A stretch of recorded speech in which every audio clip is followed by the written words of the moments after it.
How to use Zelle with PNC Bank. Are you guys facing issues to use Zelle with PNC Bank application? If that's so, then this video might help you out.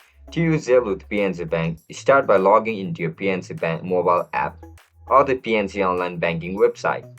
On the main dashboard, locate the Send Money with Zelle option under Transfer and Payment Methods.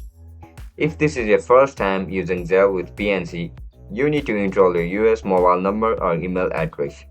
Once enrolled, to send money, tap Send or enter the recipient email or phone number and type the amount you want to send.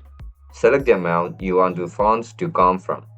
Carefully review all the details and tap Send to complete the transfer.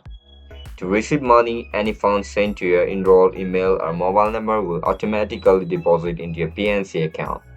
Using Zelle through PNC is fast, secure, and convenient, allowing you to send or receive money without a separate application.